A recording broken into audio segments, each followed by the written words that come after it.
Welcome to LiveDaf, your online Daf Yomi Shir. Shalom Aleichem. Welcome back to today's Daf, TEMURAH, Daf Yud Aleph. We begin 10 lines from the top of the Amid, linking back to yesterday's discussion. We had a machlekes between Rabbi Yechanan, who says you can be magdish even an ubar, the unborn animal within the mother, you can make that into its own carbon, so the ubar has its own independent status with respect to becoming a carbon. Alternatively, let's say it's a mother animal carrying this unborn, and you are makadish, you are magdish the mother animal with the uber, within it. Right? So if you magdish the mother, automatically the uber is kaddish as well. But the question is, that uber is kaddish because of the mother? So it's drawing its kedusha from the mother? Or no, says Rabbi Yechanan, it gets its own independent identity, its own kedusha. It's like you're magdish two animals at once. The mother for itself and the uber for itself. That was Rabbi Yechanan's approach to the uber question. Bar Pada disagrees. Bar Pada held an uber is so integrated with the mother, so one and the same. Uber yerech imayu. It's an expression. The unborn is like the thigh of the mother. It's so one and the same that you can't separate the two. No, you can't consider the uber its own independent kedusha, its own independent carbon. If anything, it gets kedusha from the mother. It's labeled as vlad of a carbon. In which case, according to some shittas, which will be the starting point of our Gemara today, it has to wait until it's born. Asher yihu l'cha has to be b'havaya, has to be created, has to come about. So the kedusha only arrives at birth, not beforehand. Whereas if you hold like Rabbi Yechanan, that when you magdish the behema mu'beres, the uber becomes kaddish by its own right, then it's kaddish immediately, even prior to its birth. So in a nutshell, two perspectives on the status of the uber. Rabbi Yechanan says it could have its own kedusha, but Pada says only linked with the mother. So perhaps this machlekes is really linked to a different machlekes tanaim, which is based on the same principle. We have a story of Shechet es Achatas. So we're assuming that when he designated the animal as Achatas, it was already carrying the uber. So basically it was magdish the mother and the uber at the same time. And what happened was, he discovered Shechet es Achatas, after shechting the Achatas in the Beis HaMikdash, he discovers the uber. Chai, alive, unborn animal, merely 4 months old, meaning it wasn't a complete full term, which is a 5-month period by the light animal. It's only 4 months in development. So it's not really considered as having gone through a birth experience. It's not complete, it's not fully developed. What's the status of that animal within it? Does it have a status of a chatas? Does it have kedusha? Or is it like a regular or mundane animal? We have machlekes. Ketani chad, in one brayso it says, just as the mother is a chatas, likewise the offspring is a chatas as well. Must be consumed only by the male kohanim, like the din of a chatas. It can only be consumed inside the curtains, meaning the containment of the Beis HaMikdash, of the Azorah, like a chatas,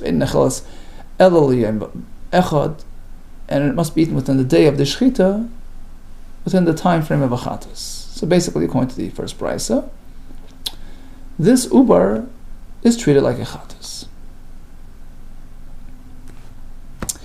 Vitani, we have another brayso which says no, treat it like a regular animal.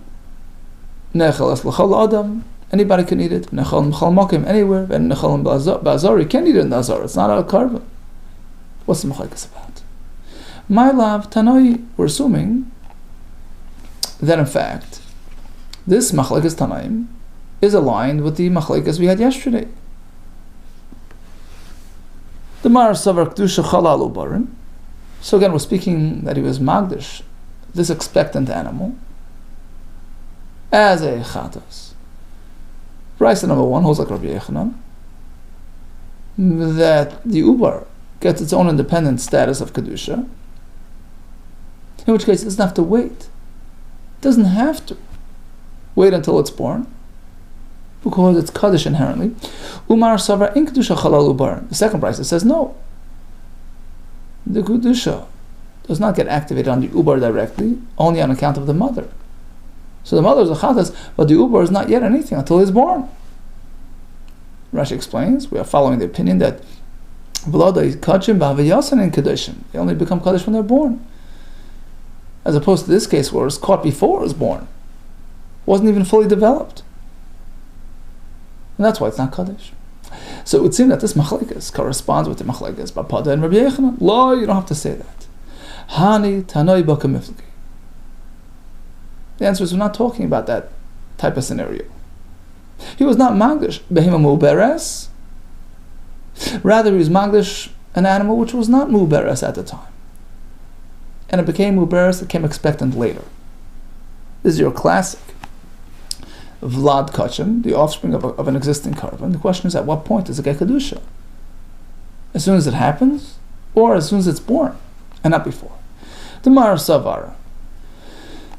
Brisa number 2 holds, Vlada is Kachim, the offspring of Karbonis, Behavyasan Hen Kedushin, are only going to be Kaddish when they're born, which did not yet happen in this case, so it's not Kaddish. Umar Savar, whereas the first Shita says, Vlada Kachim, they get Kedusha as soon as they're formed in the mother's entity. So it's unrelated to the Machlekes of yesterday. Maybe I say another way to understand this Machlekes, that perhaps both of these brises will go like Rabbi Yechanan, that the Uber can get its own Kedusha. So in fact, if he's Magdish, a Behemah Muberes, one Kedusha applies to the mother, another to the offspring, independent of the mother. And that's in fact what happened in the first brisa. And that's why if you discover this unborn fetus inside, it's already Kaddish. Because it got its own separate independent Kedusha, independent of the mother, doesn't have to wait for birth to happen. The second brisa is a different story. He was Magdish Behemah and then she became expectant. That Ubar never got Kedusha from the Magdish, only by way of the mother. That only happens upon birth.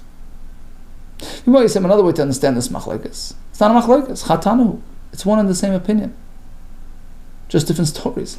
Chadam Ahalim Nasnaisa, one of these brises, brisa number 2, meaning, Magdish Behemah B'chakach Mis'abra, he was Magdish the mother animal, then it became expectant. And that must await birth to have Kedusha, which did not happen in the story. V'chadam Minhoin, whereas the other brisa, the first one, Shekdishim Uberes, he was Magdish while he was already carrying the Uber. So a separate Kedusha gets applied to the Uber, which makes it Kaddish even before birth. Okay, now comes another Kasha on Bar Pada, who says there's no Kedusha on the Uber independent of the mother. Tanya, or Tanan, there's a mission later of Lezo Eimer. We have a list of unsuitable animals which are not fit for Hakrava. Rav Lezo Eimer, Kelayim, you have a mixed breed, a Treifa. An animal has a serious internal wound. It's a Daifin, or born by cesarean. Or a tumtum, whose gender signs are covered, a Dverginus, he has both signs. They're excluded from everything. Like a Daishin, they cannot become Kaddish as a Karban. V'lo Magdishin, nor can they generate Kedusha. What does that mean? If Amar Shmuel explains, Lo Kedushin b'TEMURAH. So if you have a regular chulin animal of this variety, a Kalayim trait, and you're attempting to make it into a temurah of a real carbon, it doesn't work. Nor, if you have a carbon animal of this type, you can't use it to generate temurah on something else. And the obvious question is, well, obviously, if he's not kaddish, how could he generate a temurah? Let me explain to you. If they're not kaddish, how could they generate temurah? What would I think? The answer is like this. True. Unless an animal has attained the status of kedushas haguf, which means it has an element of suitability to the mizbeach, it cannot generate a temurah, because even though it's kaddish, but if it's not kedushas haguf, if it's just kaddish for its value, such as if it was magdash kalayim, so yeah, it's kaddish for its value, but it's not kedushas haguf, it can't generate a temurah. So how could we even speak about making a temurah from these? The answer is, it must be that initially they were suitable.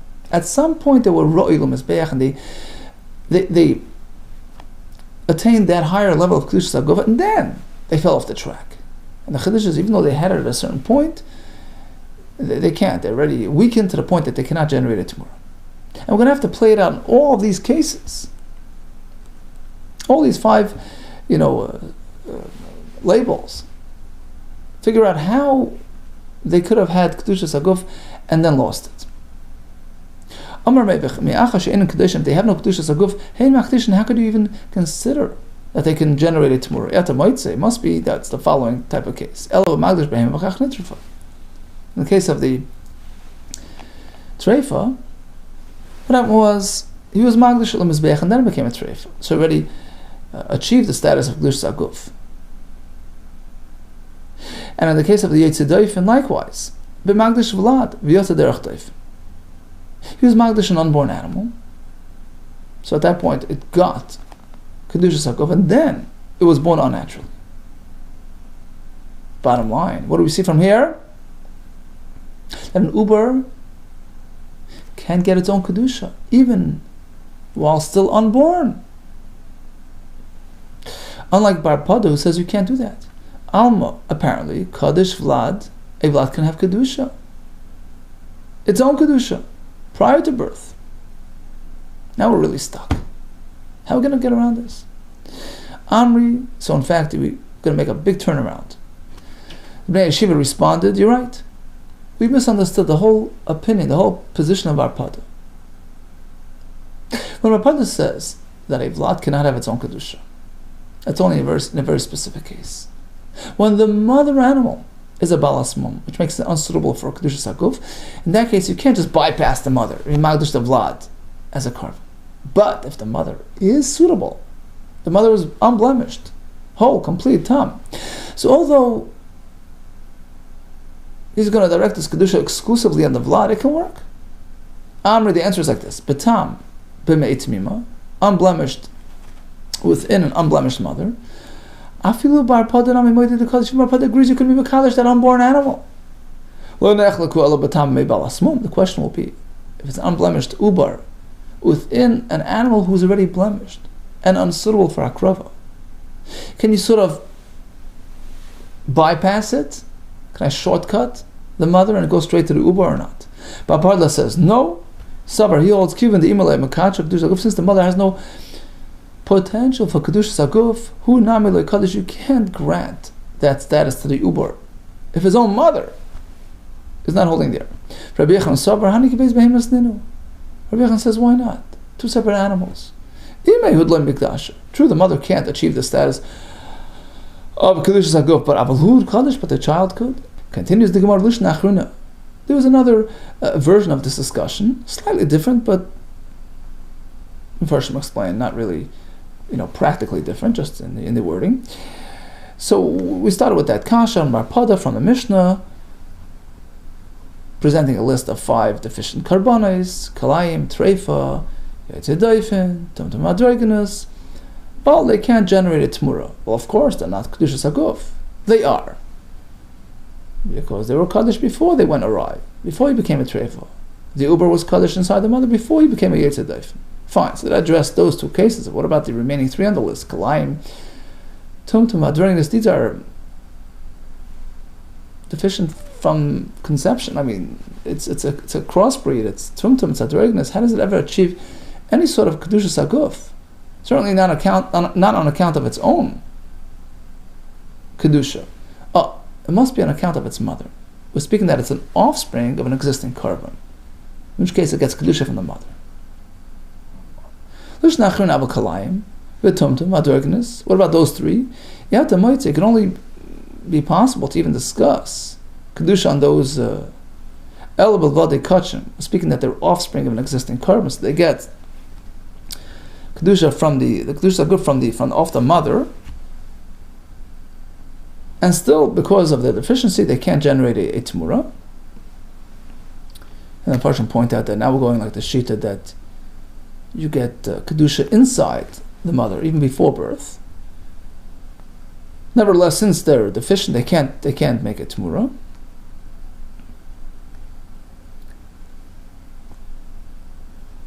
Yeah, now the question is, in general, how can a Vlad make a TEMURAH? The answer is Rabbi Yehuda.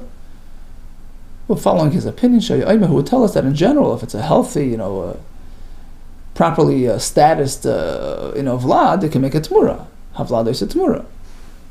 As opposed to these, which are deficient because of their kilayim tumtum adregna status. Now, bottom line, let's just go back to the other example, the item called Yetzer Daifin,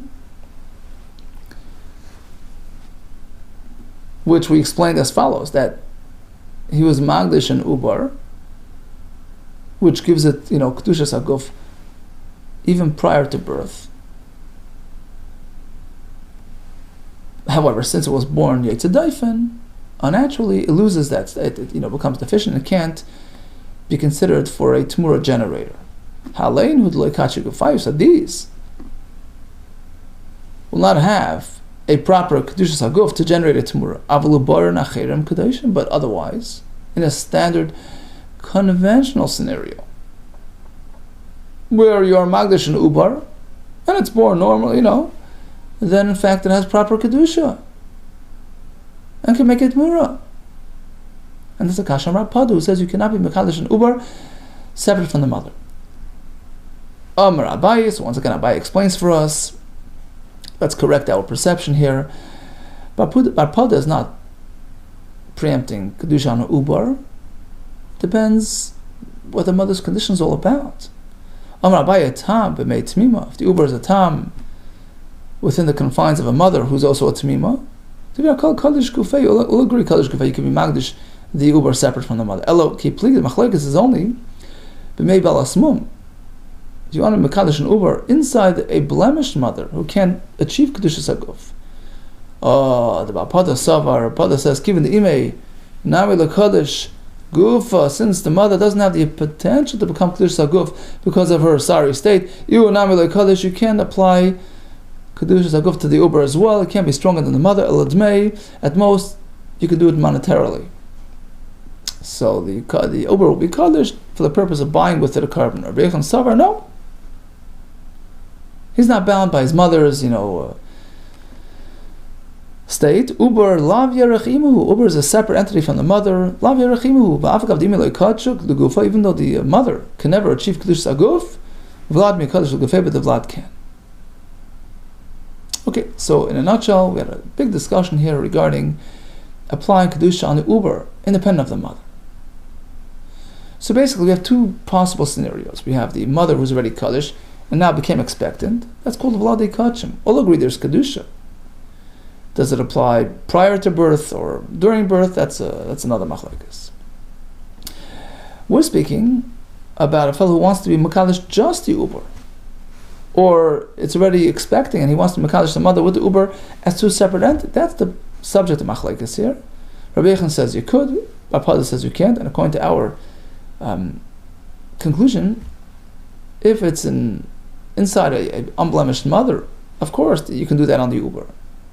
The mother serves like as a conduit to that, no problem. But if the mother is a balasmum who cannot relate to Kedushas Haguf, over there Rapada argues and says you can't elevate the child higher than the mother's potential, beyond the mother's capacity, in which case it doesn't work.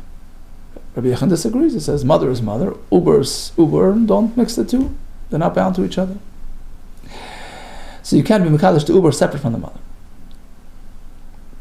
Okay, now back to the Mishnah. We discussed a fellow who was Magdish part, the leg of an animal. What happens now? Rabbi Yossi says, it spreads. Now comes a whole discussion about this. Tan Rabbanon. We turn to Talmud Bavli. So perhaps if a person pledges the leg of the animal as an oila, the whole thing becomes an oila. Talmud Lema? No.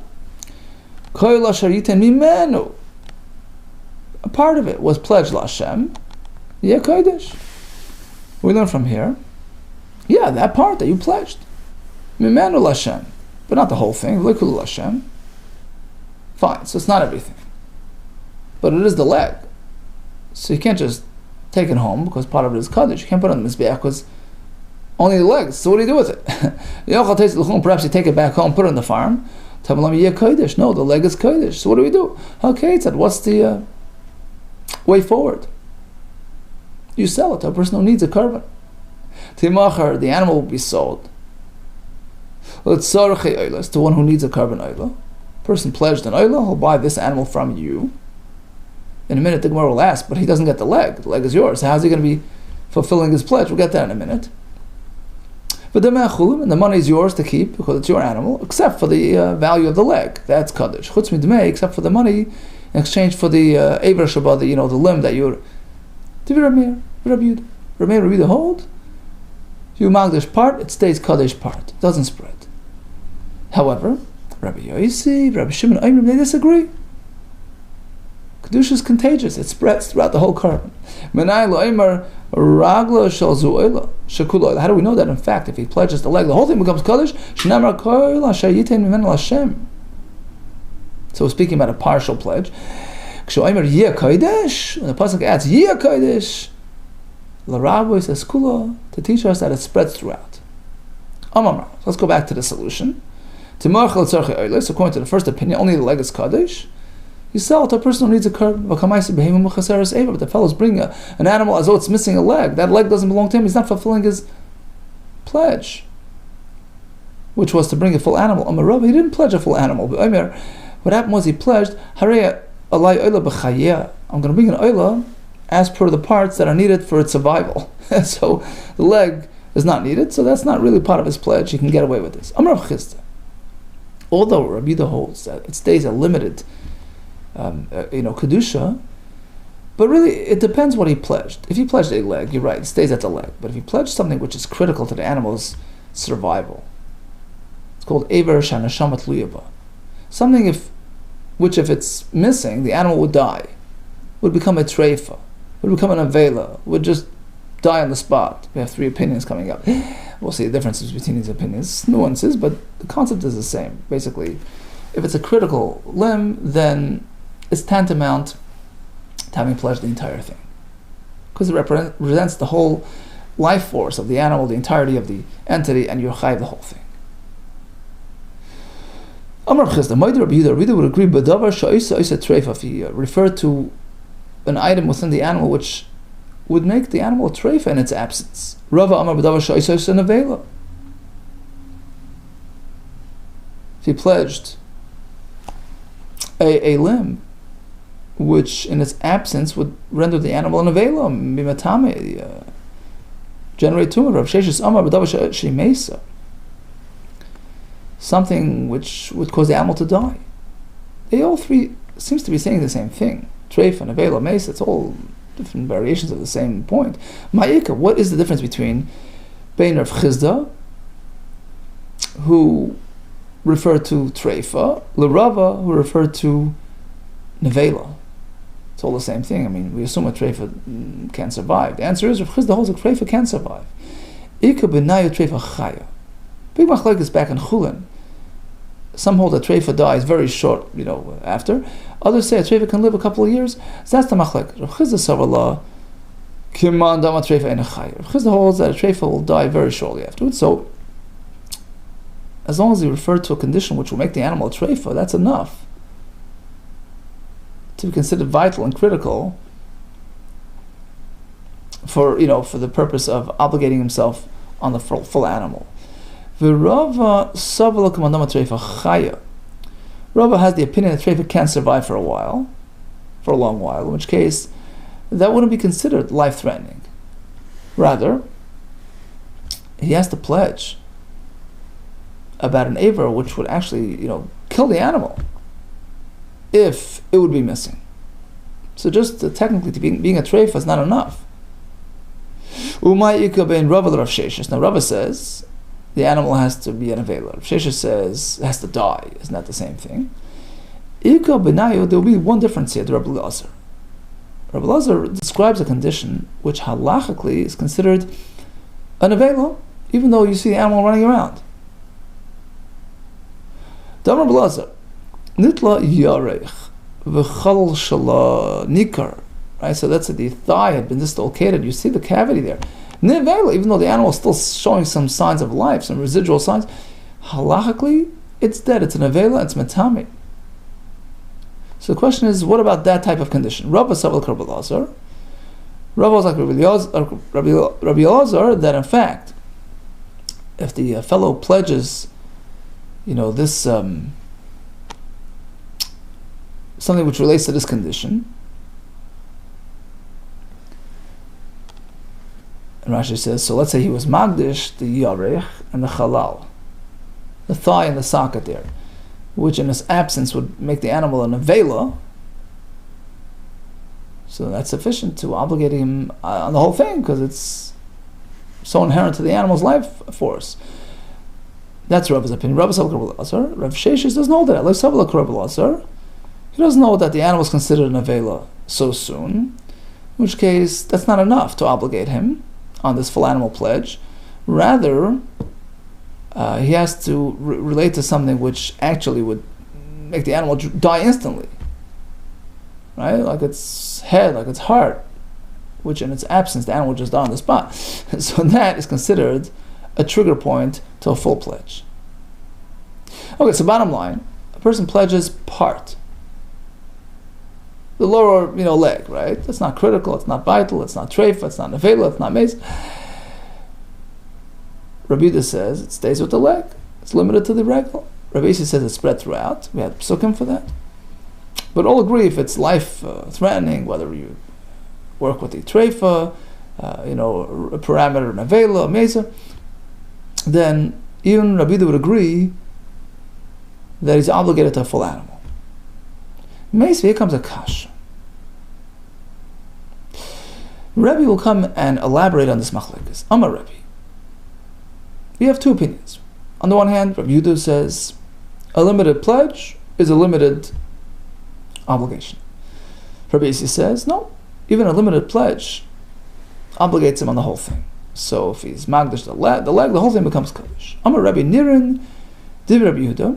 I will adopt Rabbi Yehuda's position that it's a limited obligation, provided it's just something like a leg, which is not critical. But if it's a limb on which the life of the animal does not depend on.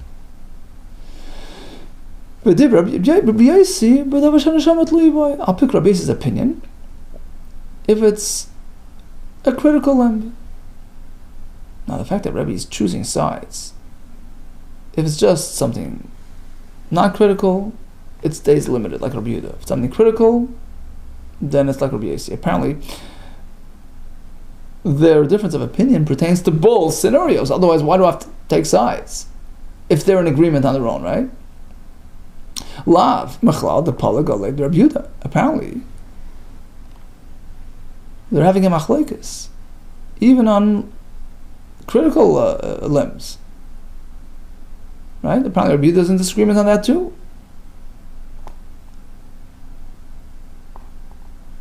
So, Bishleima, Nirin, the Rabbi Yehuda, B'davar she'ein l'neshama tluya. I understand the first part of his statement.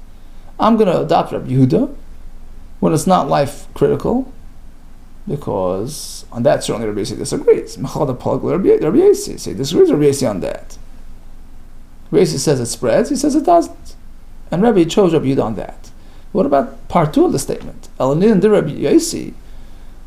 It appears to me Rabbi Yossi's opinion is correct regarding a critical, limb. Doesn't that imply that Rabbi Yehuda takes issue with that too?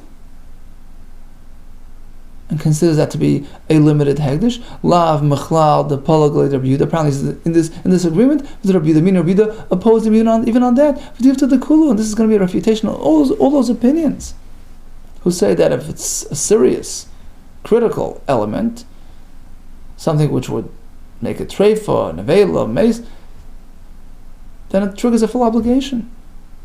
And here we see in Rebbe's words, it's not so simple. Even in those critical matters, Rabbi Yehuda holds it stays local, it stays limited. No, we misunderstood Rebbe's statement. Actually, Rebbe is coming to elaborate on the machlekes. He's coming to explain to us the context of the machlekes. Then in fact, all agree that if it's critical, it triggers a full obligation. The Brisa is meant to be learned as though it's missing some words. And you read it as follows. Nirin divrei Rabbi Yossi li. We add a lam li Rabbi Yehuda. You should know that Rabbi Yossi's opinion, that it's a broad hegdish, is perfectly acceptable to Rabbi Yehuda. He agrees with him on that. If it's critical. B'davar shanashamat lo yibad. Why? Because even Rabbi Yehuda's opinion was only if it's non-critical. Sha'af Rabbi Yehuda lenechel. Rabbi Yehuda only disagreed on him. Ela b'davar she'enan shamat lo yibad. Only regarding a non-critical limb. Aval b'davar shan neshamat li, but if it's a critical limb, of course he agrees with him, as we said before. Okay, so again, if it's a non-critical limb, Rabbi Yossi says it spreads. Rabbi Yehuda says it stays local. If it's a critical limb, all agree it spreads. Now, according to Rabbi Yossi, a kedusha on the leg spreads. What about by a bird? You see that pasuk that we had before, which was Rabbi Yossi's source, that the kedusha spreads throughout. That was by behema. But Rabbi has a question. But if what if he does the same thing by a bird? Does it spread or not? Behema amar rachmana. That pasuk related to an animal. This is not a behema. Perhaps he can't have the same rule. Perhaps the fact is the pasuk there related to the word carbon as well, and a bird is also a form of carbon, and covered under the same rules. V'hainami carbon, we'll take it. We'll leave it unresolved. Next question from Rava. By Rava. Another question regarding Rabbi Yossi's opinion that the partial, kedusha spreads throughout. So he was speaking that he was magdish the leg, but he was magdish it a higher kedusha, kedushas hakuf. Kedushas hakuf from the leg spreads throughout. What about higdish ever ladam of ma'o? He was magdish the leg, but only monetarily. So that the value of that leg should be forwarded to the purchase of a carbon. It's a lower level kedusha. What happens now? Shall we say that even that type of basic kedusha can spread throughout? And once that happens, meaning that the whole animal becomes kedusha's damim, automatically it will get an upgrade. Because as Rashi explains, why bother selling this one to buy another one if you can just be magdish this one? So it gets an automatic upgrade. So really it's a double upgrade, from partial to full, and then from lower level to more advanced level. Do we say that? Do we say a double jump? Higdish ever ladama. Mao. The techos like dush saguf. Shall we say the whole animal now becomes fully kaddish, level 2 kedusha? Mi amrinan, shall we say yes? Kiven the nachs like dushas damim. Nachs like namek dush saguf. If it gets to level 1 of kedusha dam, automatically gets an upgrade to kedusha saguf. Because since he was magdash that one aver, the whole thing becomes kaddish. So it gets upgraded from coach to business over to first class. Shall we say it's too much of an upgrade? Chad migu amar, we can say one migu, one since you have this, you have that. So one upgrade. But no, we don't do a double upgrade. Asks the Gemara, well, Rav himself already taught us that you do. That Kedushas Damim jumps and becomes Kedushas Haguf Tivshet Le'imididei. He could have resolved it from his own discussion. Rav himself tells us elsewhere that Dama Rava Higdir Zachal Dama. He takes a male, ram, he's magdashit L'Damav, not with the intent of being magdash, be makriv the animal itself as an oila, rather to be used to the purchasing of an oila. Why bother? Kadesh Zaguf. Instead of buying with it, this in itself becomes Kadesh Zaguf and you makriv it. So you see that you upgrade to first class. Well, big difference. There, it wasn't a double jump. Look, he was magdash the whole animal with a basic kedusha, so it gets upgraded one upgrade. Hasam da'agdash lekulei. There was magdash the full animal, just a basic kedusha, so it gets upgraded. Hacha da'agdash chad ever mai. But here it was magdash just a leg. So you're trying to do a double jump, spread it throughout, and then upgrade it. Mai, take it, we leave it unresolved. Boy minei mei Rava. The following question was asked from Rava. Higdish chad ever. He was magdash just the aver, the leg of the carbon. So what happens now with the rest of the so according to Rabbi Yehuda, we're shifting now. According to Rabbi Yehuda, the kedusha stays limited to the leg. What happens to the whole animal? Higdish chad ever mal begiza. Can I share the wool off the animal, which is not allowed by a regular carbon? Well, you can argue, yeah, that's by a regular carbon. This is not conventional. Here, it's only the leg. Why don't you answer from your own? Why don't you resolve this from the brayso? The sanya lesagus b'char tzanecha. So b'char is also a carbon that you can't share. Don't do it to your b'char. But if it's a jointly owned b'char, yours and others, cherim here means a guy. You want a guy own the sheep. So even though it's a bachar, you can share it. So we're assuming the same over here. This animal is technically a partnership. It's owned by you and the Hegdish. Hegdish owns the leg, you own the rest. Apparently there's no Isra of Giza if it's just partially Hegdish. No, huge difference.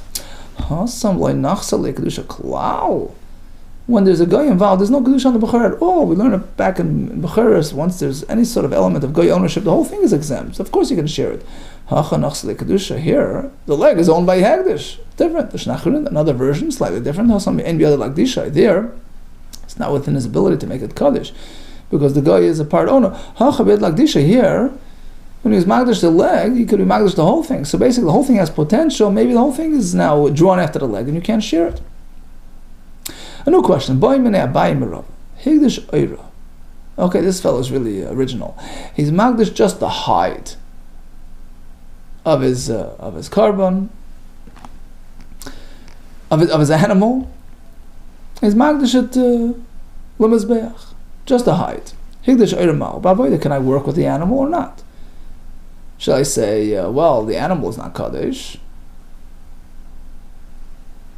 just the hide is.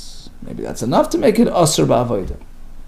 Tashma, he's a Raya. Ha'imar, a fellow declares as follows. Ma shebeme'el shel zu, whatever is inside this mother animal, Oila should be an Oila. Not the mother animal, just the Uber.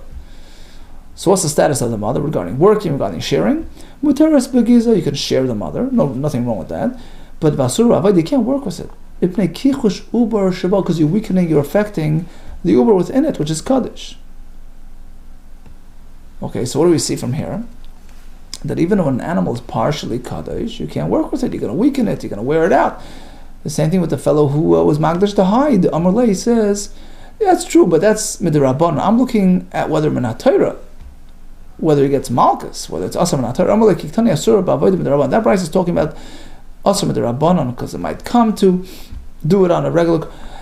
I want to know whether it's Asar Minat Torah. So he says, well, if it's Isser D'Rabbanan, so why is it only Isser to work with? I mean, they should make a blanket Isser. Treat it like any other carbon. You can't work with it, you can't share it either. Why is sharing okay? You shouldn't be allowed to share it. He says, no, it has, parameters. He says, avoid the mikachsha. The reason why the Chachamim prevented you from working with that animal whose uber is a kaddish, because the avodah does adversely affect the uber somewhat. Okay, so they disallow the work with the mother animal as well.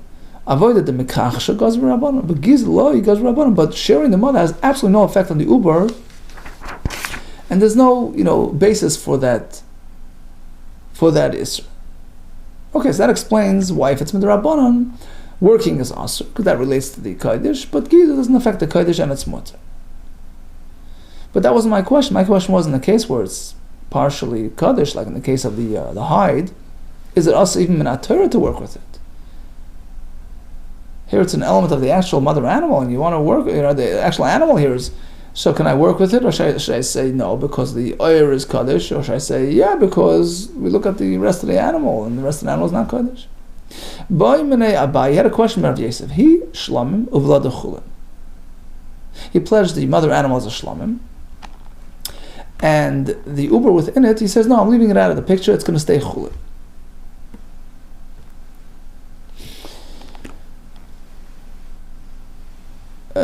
V'shachta b'fnim mahu, and he shechted the shlamim in the Beis Hamikdash as appropriate. But the question is, did he do something wrong by including the uber in the shchita? The shchita of the mother accommodated the uber as well, right? It's called a ben pakoi. You could eat it without shchita. So is it considered like he shechted the uber in the Beis Hamikdash, which is a problem because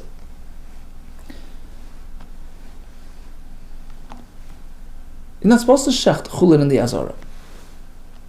And Rashi says we're also going to address a slightly different variation of this case. Let's say he was magdash behema and then it became expectant, and the uber is not yet kaddish until it's born, according to that opinion. So now at this point it's still chulin. And shechted the mother animal, the Azara, pops out the uber, which is chulin. Did he do something wrong?